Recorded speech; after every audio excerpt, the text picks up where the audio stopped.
21 अक्टूबर का दिन ये किसी भी पुलिस ऑर्गेनाइजेशन के लिए वार्षिक कैलेंडर का एक बहुत ही महत्वपूर्ण दिन है, क्योंकि आज हम लोग पुलिस कमेमोरेशन डे मनाते हैं। इसका इतिहास आप सभी को विदित होगा। 1959 में लद्दाख में एक घटना हुई थी हॉट स्प्रिंग के इलाके में, जब सीआरपीएफ की एक टुकड़ी जो है वो चाइनीज सेना के साथ लोहा लेते हुए शहादत को प्राप्त हुई थी। तो उसी की याद में एक पूरे भारतवर्ष में मनाया जाता है। आज हम यहाँ एकत्रित हुए हैं उसी पावन दिन को सेलिब्रेट करने के लिए।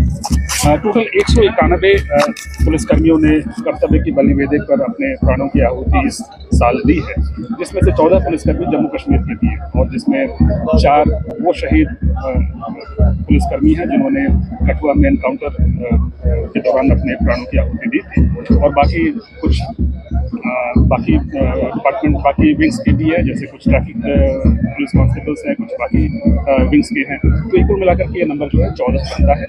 आज हम यहाँ पर उनको श्रद्धा सुमन अर्पित कर रहे हैं। सभी शहीदों के घर वालों को भी हमने बुलाया हुआ है और ये ट्रेडिशनली ये हर वर्ष किया जाता है। इस बार भी ये कार्रवाई की गई है और आप देख रहे हैं कि काफ़ी बढ़ चढ़ करके सिविलियन और सिविक सोसाइटी भी इसमें हिस्सा ले रही है।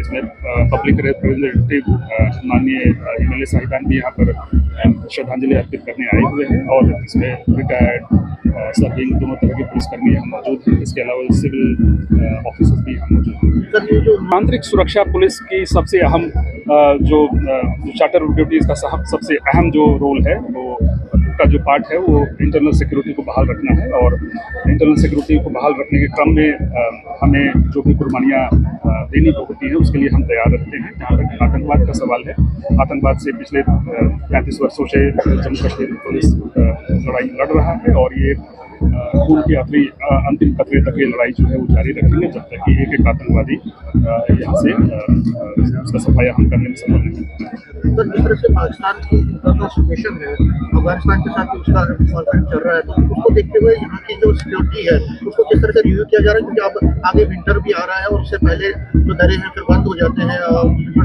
देखिए, डिटेल स्ट्रैटेजी और टैक्टिक्स मीडिया के सामने बात करना परहैप्स मैं उचित नहीं समझता हूँ, बट मैं सिर्फ ये भरोसा दिलाना चाहूँगा जम्मू कश्मीर की आवाम को कि जम्मू कश्मीर पुलिस पहले की तरह ही अपनी कर्तव्य और अपनी जो ड्यूटियाँ हैं उसके प्रति सजग है और इसमें हम कहीं भी कोई कसर नहीं छोड़ेंगे। आंतरिक सुरक्षा बहाल रखना ये हमारी सबसे महत्वपूर्ण जिम्मेवारी है और उसको हम निभाते रहेंगे। ड्रोन का एक बड़ा लड़ाई टेक्नोलॉजी की लड़ाई है और टेक्नोलॉजी की लड़ाई में हम कहीं भी पीछे नहीं है।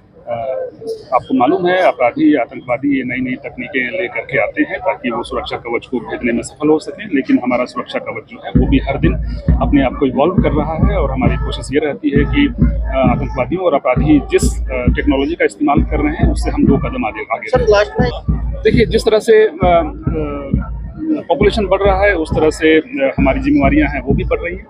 जैसे मैंने पहले कहा, अपराधी हो चाहे आतंकवादी हो वो तकनीकों का इस्तेमाल कर रहे हैं, लेकिन आज की पुलिसिंग जो है वो डेटा ड्रिवन पुलिसिंग पर हमारा जोर है और हमारी कोशिश ये रहती है कि एक एफिशिएंट और कॉस्ट इफेक्टिव पुलिसिंग हम दे सकें ताकि कम रिसोर्स में हम बेहतर पुलिसिंग सर्विसेज जो है वो जनता को फराहम कर सकें। डेटा ड्रिवन पुलिसिंग या एविडेंस बेस्ड पुलिसिंग आप कहें, कम रिसोर्स में मैक्सिमम रिजल्ट, ये हमारा ध्येय है, हमारा लक्ष्य है।